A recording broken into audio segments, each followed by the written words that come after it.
You're listening to the We Are Libertarians podcast network.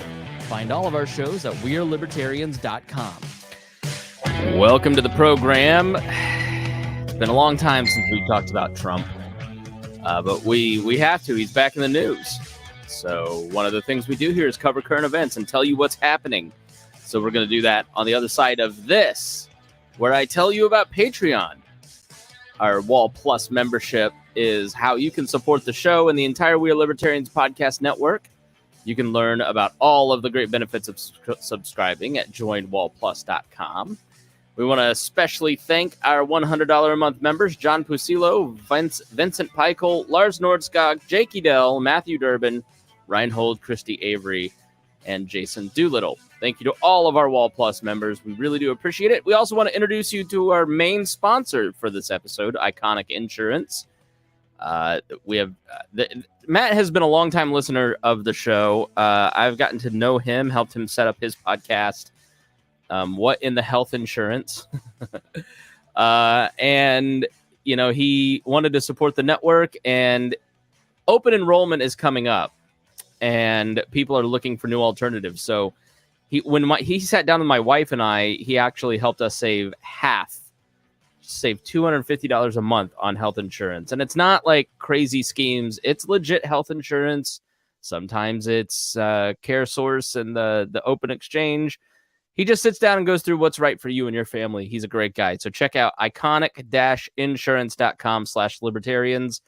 And he will help you or your small business. He works with a lot of small businesses. So if you're a small business owner looking for a better plan, then he can help you find the right one too. So without further ado, welfare check here. Rhinehold is alive and well. Harry is alive and well. Harry is not able to join us right now. Here's the deal with the Saturday show, as Harry's daughter and my daughter are very close in age, and we have found it very hard, especially in the summer, to get together every Saturday to do a show. And it just gets more complicated when you have kids. So they are alive and well. We will continue to do the roundtable shows, in addition to some of the nonprofit interviews and talking to the Young Voices contributors. And you know, I think I've put out more content this year than I have in any other year ever in the history of the 10 years, and will continue to do so. So we're actually looking to raise some money. If you're willing to donate to a studio, we're looking to raise $1,500 to $2,000 to build a studio either at Harry's house or in my basement. We just need to buy the casting couches and the backdrops and all that, because we've talked, and if we're going to have to schedule a time now instead of just having a standing appointment, let's do it in person. It's a better show. It's more fun in person. And so we just need a little bit, we want to make it look nice, and we need some camera equipment and stuff like that. So, if you're willing to help, please reach out. My Venmo is at Chris Spangle. If you just want to donate $2,000, that'd be awesome. But $25, $50 will do. So thank you for considering that. And that is the end of the announcements. So if you're like, hey, where the hell have Rhinehold and Harry been? It started with in April with Gunther's birthday, Rhinehold. And then we got into May with all the Speedway stuff and work, and then family vacations. And then Harry had like multiple yoga retreats. and so we had the Libertarian Convention too. I left for that. So. Yeah, so it's literally every weekend. I think we've had one weekend where we could have done a show since April. So we're trying to retool that and figure that out and do something. So Rhinehold and Harry are here with us, as well as our other contributors. We've done things like the breastfeeding show and the abortion show and some of that, and we'll continue to do that. So no major changes or anything, just kind of letting you know what is happening here on the network. Well, going back to old times' sake, Rhinehold, I think it's been almost a year since we've had to talk about Trump, maybe more, but they won't leave him alone, or he won't leave himself alone, or I don't know what it is. But last night, I thought it was a joke. I think somebody in our group chat put the statement that Mar-A-Lago had been raided by the FBI and they had broken open his safe. And it turned out to be true. And so, of course, everybody jumps to a million conclusions, knowing none of the facts. Oh, we're a banana republic. Joe Biden ordered the investigation of his opponent. Joe Biden apparently had no clue this was coming. They found out on Twitter. Twitter, right. So essentially, your presidency, you're in the running for one of the worst presidencies of all time. You're just coming off of what I don't consider a win, but he considers a win in getting Build Back Better basically passed by renaming it the Inflation Act. He's getting good headlines. I'm starting to see headlines pop up like, is Joe Biden finally finding his stride? And then the Justice Department and the FBI raid Donald Trump, and he's back in the headlines for probably the next month because he's catnip to the press. So Joe Biden didn't know. Joe Biden did not order this. It was a raid that was... So essentially, here's how it works. Is the National Archives, and this has kind of been reported, like Trump was very sloppy with the Presidential Records Act. With about everything, yeah. That right. includes that, yeah. But the Presidential Records Act was passed after Nixon in 1978 and basically said the president doesn't own his materials. That is the property of the United States government and its people. And we have a right, after Nixon tried to destroy evidence, we have a right to see anything and everything. So therefore, president and his administration must keep certain things and send it to the archives. And you can't destroy records. If you need to destroy records, there's a process that you must go through that includes Congress for oversight. You know, the whole checks and balances thing that we've talked about in government, and that, you know, which Republicans don't seem to care about the rule of law or checks and balances in this particular case.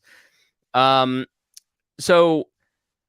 it's been reported over the beginnings of this year that Trump was like tearing up documents and trying to flush things down the toilet. There's an alleged picture by Maggie Haberman at the New York Times of the documents in the toilet that were handwritten by Trump. Who knows if that's real or not? But the point, I guess, Rhinehold, of the Presidential Records Act is that a president must save for posterity, you know, essentially the records in case... It's like if you're at a company, Rhinehold, you work for a company. Do you have a sales force where you have to write down notes so if you get hit by a bus, somebody else knows what happened? And, oh, by the way, you know, historically, we need these records. And in this case, he doesn't want... A lot of January 6th stuff went missing. Rightly or wrongly, Trump sort of feels persecuted and, well, I did nothing wrong, but if this gets out, it'll look bad. You know, that sort of attitude. So yeah, I mean, talk about the Presidential Records Act, and do you agree with it, and what is the point of it? Well, the reason it went into place was, you know, of course, after Nixon, and they found out that Nixon had been recording conversations within the Oval Office, right? So they want to make sure all that stuff, anything like that, is preserved so that future historians, future politicians, future people who live in the United States can see what kind of conversations were happening, what was being discussed behind the scenes on some of the discussions that were going on for decisions that are being made, right? So I think there's some laws and rules in there about some of that stuff can be hidden or still, you know, protected for a period of time, but it's still owned by the government, right? So the act excludes a president's personal records, identified of those as, quote, a purely private or non-public character, preservation requirements, and grants the president a high degree of discretion over what materials are to be preserved. The records are available to the public 12 years after they leave office. Trump never actually went to Congress and said, I want to destroy these, and here's why. He just was destroying materials. And the National Archives basically, so the Records Act has no mechanism. So the National Archivist is in charge of retrieving these documentation, but they have the ultimate responsibility for preserving them and keeping them, maintaining their integrity. But, quote, the archives don't have a police force and don't have much investigative capability to speak of. They can ask questions and write sternly worded letters, but the response depends on the White House or the president or the agency involved. This is a Mr. Aftergood in the New York Times in an article titled, Trump flouted the presidential records law. Will he face consequences? The answer is no, they never do. So, yeah, I mean, I agree that you shouldn't be allowed to just destroy stuff that makes you look bad if you're president. Yeah. Like, you're in a public office. You're not a private citizen. You're doing a duty on behalf of the American citizens. Right. It's like trying to hide a bunch of information from your boss about your work, right? If you're working, I mean, the people of the country are the boss of the president, right? It's the way it should be. I mean, it's not the way it currently is. It hasn't been for a long time, of course, but it's the way the idea is supposed to be floated around there. So the concept of having that information to go back and review, and from that information you can tweak and improve on governance by seeing how things were decided in the past. You know, do we still need this law? Look how it was decided. Look discussions that were taking place. Look what the reasoning of it was, and then we can determine whether we want to keep it or improve it or change it or whatever later on. So it's just additional information, and it's not that different. So Trump has always kind of gone his own way and done his own thing, and thinks that he's not responsible or accountable to anybody, and certainly not that he would have to ask permission from anybody whether he destroyed any of his documents. They're his as far as he's concerned. Legally, they're not, but there's no legal, like as you said, there's no real legal mechanism to do anything about that right now. But this is just, you know, another example of his mindset where he always feels persecuted. He always will be feel that way, because that's kind of what feeds him. Feeds his ego and keeps him going. So nothing's really going to come out of this. I don't think they're going to, they did the raid to find out. My question is, when they did the raid, what did they base that raid on? Because the threshold for deciding to go into a former president's residence it should be really high. It's really high. I would imagine there has to be some reason they think that, oh, there's some other documents that he didn't give up when he gave up the 15 boxes before. Remember all that? Yeah. So it's not the first time the FBI's been there. Well, let me stop there and jump back to May 12th in an article titled "Prosecutors Pursue Inquiry into Trump's Handling of Classified Material" in the New York Times. And essentially, the investigation has been ongoing since February. When they realized that some things were missing. The investigation is focused on the discovery by the National Archives in January at the end of Mr. Trump's term that he had taken to his home at the Mar-a-Lago resort 15 boxes from the White House that contained government documents, mementos, gifts, and letters. After the boxes were returned, with significant kicking and screaming, its archivist found documents containing items marked as classified national security information. In April, it was reported that the federal authorities were in the preliminary stages of investigating the handling of those documents. Charges are rarely brought in investigations into the handling of classified documents, but the Justice Department typically conducts them to determine whether any highly sensitive information may have been exposed, so the intelligence community can take measures to protect sources and methods. Long story short, someone takes some classified information, it leaks out to the public, then that could put the lives of maybe a CIA agent at risk or something along those lines. The documents in question are believed to have been kept in the residence of the White House before they were boxed up and sent to Mar-a-Lago. The investigation is focused on how the documents made their way to the residence, who boxed them up, whether anyone knew that classified materials were being improperly taken out of the White House, which is the key, because any kind of criminality means there has to be intent. Remember that. Which in this case, you have some low-level staffer packing up some stuff in the residence. Here's some boxes. Oh, I didn't do it. I don't even know what these are. I have many people working for me. I never knew you. So some low-level staffer will take the fall. That's called mens rea, which is what got Hillary kind of off the hook when she had the simpler situation. And the article continues, an investigation into 2016 into Hillary Clinton over a similar issue involving her personal email account ended without her being charged. And then in the case of Mr. Trump, legal expert said presidents have the ability while in office to essentially declassify whatever they want, further complicating any possible prosecution, which he did. At the end of his presidency, he declassified a lot of information that he felt that the public had a right to know, which we're in total favor of. The president has every right and should. I mean, too many things are overclassified, Rhinehold. It is kind of BS. I also think the concept of presidential privilege is BS. There are too many government secrets, and it's over abused. In this case, presidential privilege of a president saying, you can't talk to this guy because it's presidential privilege. I just don't want you to. The executive branch says no to Congress. That's not Congress is the stronger branch, has oversight of the executive branch. When the executive branch gets as big and as powerful and as bloated as it is, it must be investigated, and you can't say no. Now they continue. The classified documents in question are considered presidential records under federal law. Trump's lawyers were notified. He went to court to try and stop some documents being handed over to the January 6th committee.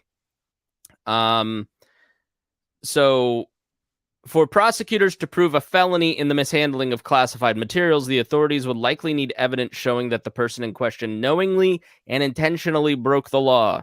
In this case, that would mean proving that the person who had been told taking the information outside of secure channels would violate the law. I think it is very unlikely that Trump ever touched these boxes, and some other person would be the fall guy. He studied under Roy Cohn, Rhinehold. He studied under the best mob lawyer in the 70s. He's very slippery and tricky. He's very good at not getting caught. I think he's a treasonous hoe and a criminally minded person, but he's good at covering his tracks. And can you imagine the sight of Donald Trump grabbing big boxes, moving boxes, and carrying them out of the? I don't see that happening. This is mine.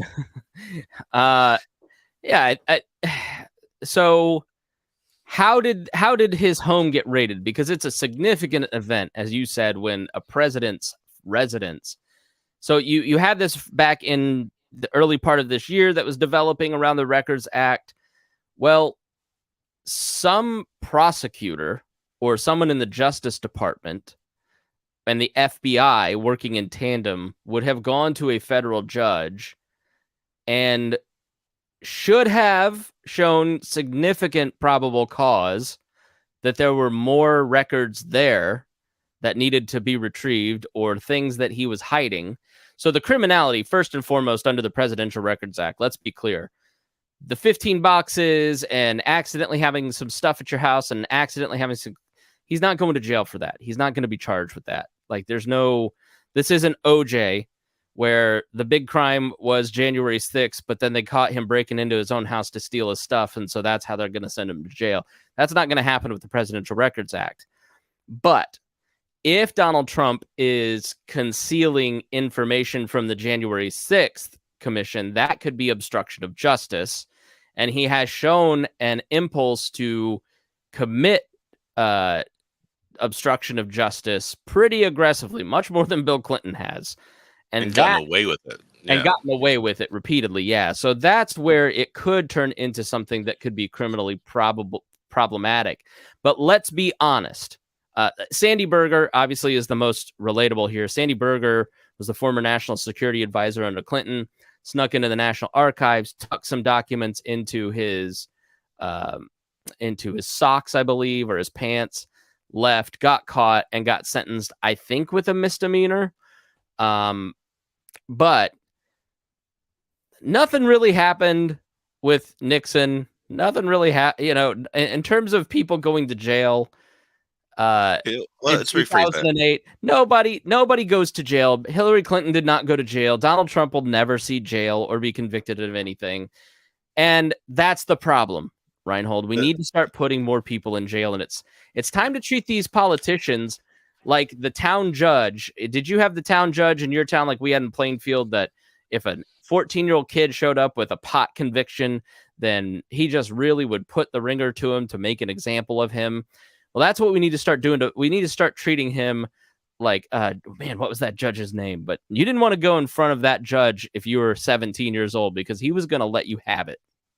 Right. Politicians really need to be held accountable a lot more than they are. I find it Nancy frustrating Pelosi's that about to start World War III over her fucking investments. Put her in right. jail. How many people in Congress were, before when COVID came around and they were getting ready to do all the shutdowns, that the people voting on it were getting advanced information and making changes to their portfolio, right? Dianne Feinstein, I think, was caught up in that too. So the thing you say though about nobody goes to jail for this stuff, you mean nobody politically connected, right? Yeah, and high level politicians. It's I like mean, you look at IRS audits. If you look Snowden. at where the IRS audits, it's all in poor communities, and the IRS admits that it's easier to audit poor people. They're not going after the 618 billionaires with these 87,000 new IRS agents. They're coming after you and your Venmo because you're poor and can't defend yourself. So these laws don't apply to people that are rich and can defend themselves. Right. Look at Reality Winner and Snowden and other people who, I mean, if I was in the Navy and I had a position where I had to maintain top secret documentation, and if I did anything wrong, oh boy, did I, it was not like a slap on the wrist that I get. You're James Clapper and you go and lie to Congress, you get a CNN contract. Mm-hmm. Yeah. I mean, when people talk about the elites, this is what they're talking about. It's not businessmen and stuff like that. It's these people getting away with murder, basically, and doing whatever they want to do, and having no consequence or any threat of actual punishment. I mean, we've got congressmen, and now that there's a lot of suspicion, we're doing a lot of things, but the prosecutors are afraid to go after them because of the position that they have. It's politically untenable, right? You go after somebody like that, then it's all, well, they're just going after him for political reasons, and everybody gets in their camps and sides, and the truth of it gets lost. Yeah, right? So yeah. I mean, so on the one hand, I agree, and I'm all for it, and I think every politician should be treated like Donald Trump, and I understand why Trump supporters are mad that Trump is singled out and constantly harassed in some ways. Like here are the current investigations open into Trump. The January 6th investigations. This is from the New York Times. Material recovered from Trump by archives include classified information. And they list the open inquiries. January 6th investigations. The account of Trump's efforts to overturn the 2020 election and stop the certification and to put in fake electors and to just basically stay in power as opposed. He committed treason against the Constitution. And whether you agree or not, you're wrong. Just go listen, look at the evidence. You just don't want to believe it because you're in a cult. Full stop. So there's a parallel criminal investigation that could be started to indict Trump if federal prosecutors find what they need there. The Georgia criminal case. Trump is under scrutiny in Georgia, where the district attorney of Fulton County has been investigating whether he and others criminally interfered with the 2020 election in the state. You remember the phone call to Brent Ratzenberger saying, I just need 11,000 votes. That's really all I need. Hint, hint. That one is legitimate in my eyes. One that is not legitimate, the Manhattan criminal case, where the district's attorney's office has been investigating Trump and his family business. The Trump Organization submitted false property values to potential lenders. The inquiry has faded because they have not really found anything significant, and he will not be indicted. Well, that's not exactly true. That one faded because they got a new prosecutor through an election who was pro-Trump, and he ordered it shut down. And they just didn't. If they had the, we don't know. We don't know. Yeah. So it was a prosecutor which is the same with the New York Attorney General. They were doing it to bolster their own national profile. I mean, let's be honest about it. And it gives ammunition that he is being persecuted when you do these investigations and have all these subpoenas and then nothing gets found. It's like no yellow cake in Iraq. It makes people more cynical. So when it is time to actually go after him for something that he did wrong, it makes people, oh, he's just being persecuted. New York Attorney General's office is conducting its own civil inquiry into some of the same conduct as the Manhattan DA. The case is focused on Trump's statements about the value of his assets. Okay, a billionaire lying about his shit. All right, surprise. Well, don't mess around with the IRS, right? Yeah. They'll come after you. Yeah. Did you see that the IRS is hiring, and you have to have tactical training and have the ability to shoot? And they just bought 700,000 rounds of bullets. Well, he's hired about almost 100,000 new agents. Yeah. So, yeah, and it's like how many billionaires are there? 727. What was the? I don't think they're going after those guys. Look up the Indianapolis Baptist Temple and Frank Anderson. That's all. Just look into it. Rob Dixon and his church claimed that it wasn't income; it was love gifts from the parishioners, and they didn't pay taxes. And the Marion County Sheriff seized the church for 87 days. They were inside and then shot the pastor. So go check that out. Frank Anderson around here is hailed as a hero. I think he was a criminal. The White House documents investigation. The Justice Department has begun a grand jury investigation into the handling of classified materials that ended up at the Florida home. So those are the investigations into Trump. January 6th is absolutely legitimate. You cannot have a president try to finagle their way into staying power using violence to stay in power. Whether you think it was a gentle stroll through the Capitol or not, you're wrong. You're just denying the real evidence that exists and picking and choosing what you want to see. And you should treat Donald Trump like every other politician on the planet. If Joe Biden did what Donald Trump did on January 6th, created a rally, overtook a rally, changed the pattern to have people march to the Capitol, tried to get there himself to direct the crowd, went back to the White House, did absolutely nothing, and that's why he wasn't impeached on dereliction of duty. I don't know, because that was actually provable, unlike the incitement. Well, I know. Because Nancy Pelosi wanted Republicans to vote against the impeachment so she could run ads in their district so they could get thrown out. So she cares more about winning elections than she does actually holding Donald Trump accountable. That's the straight truth.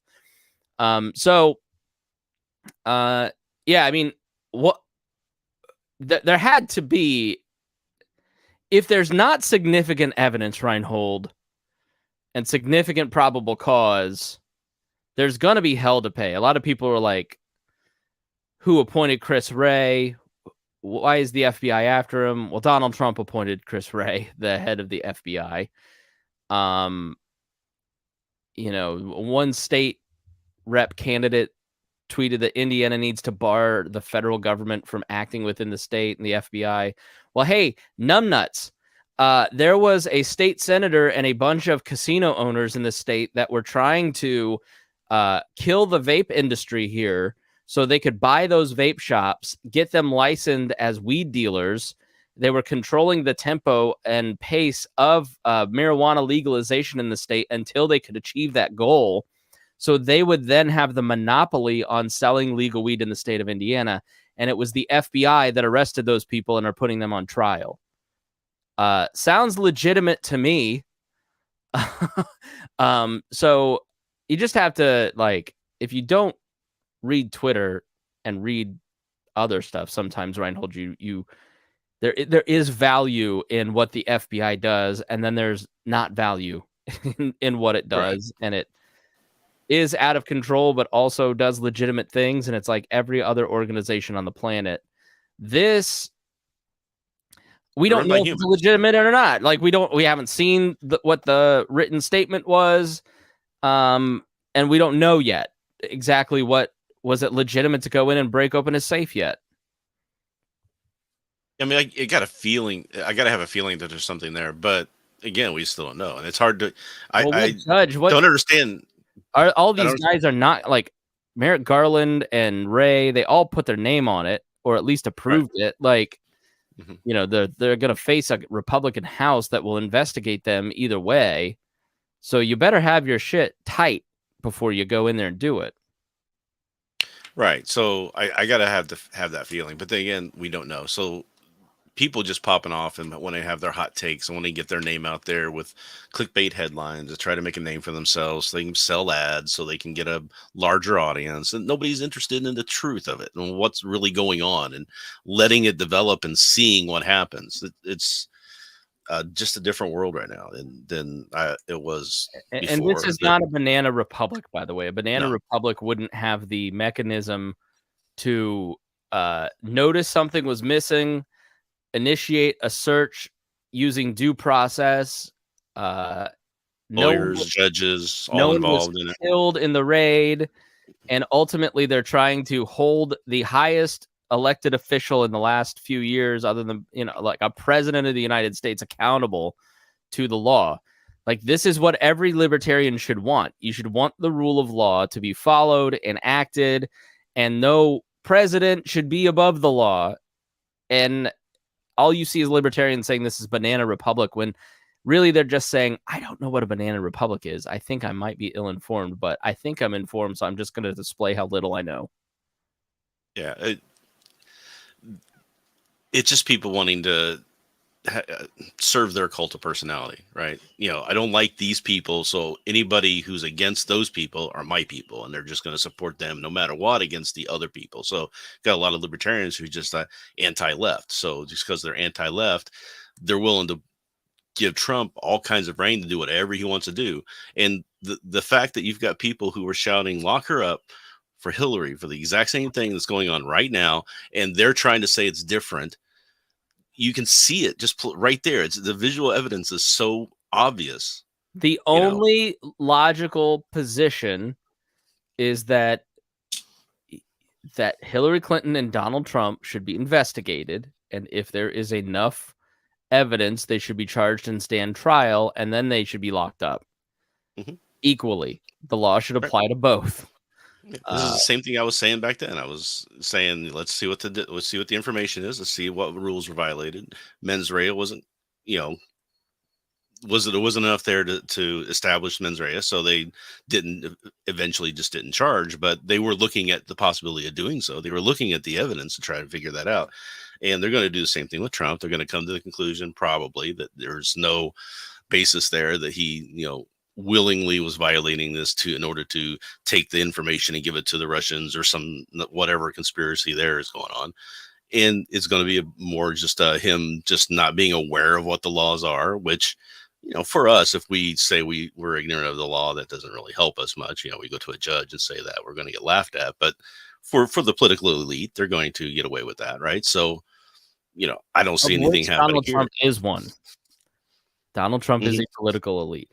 I think you're just a libturd who doesn't understand that this is the justification for civil war. It's time to start shooting.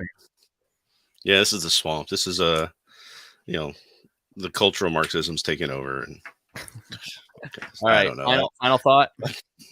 Final thought is that I'm interested in seeing what the information is, but I'm also interested in seeing that they are willing to at least do something, which gives me some hope for the actual crimes that have been committed that might be being investigated right now. Maybe they're going to do something about that. I don't know. We'll see. I mean, we've got the 10 counts of obstruction of justice from the Mueller report that never got anything happen from that, really, other than the impeachment. We got all kinds of extortion violations and things like that could be investigated that they're not investigating right now. They're focusing on January 6th and all of the efforts to stay in power. Great. Let's just keep looking at that. If there's enough evidence there to arrest and put him in jail, then let's do that. But I'm not going to go out and start claiming for it that it's already happened. We want to do it and all that stuff either. So let's see how this plays out. Nothing's ever going to happen, and you're wrong. Nothing. Nobody cares, and people will forget about this in a week. But at least we're not talking about abortion anymore, right? True. So, all right, everybody. Thanks so much for joining us here on the show. We really do appreciate you. We appreciate all our patrons for keeping us supported. I thank you, Rhinehold, for being here. It is good to see you. Always nice to talk about Trump with you. And if you learned something, then please share this episode with your friends and just say, hey, here is a straight down the middle look at what's going on. Here's the facts. And it's stripping the hyper. Well, I was a little hyperbolic, I think, but within acceptable parameters. All right. So take care. We thank you so much for listening, and we'll see you again soon.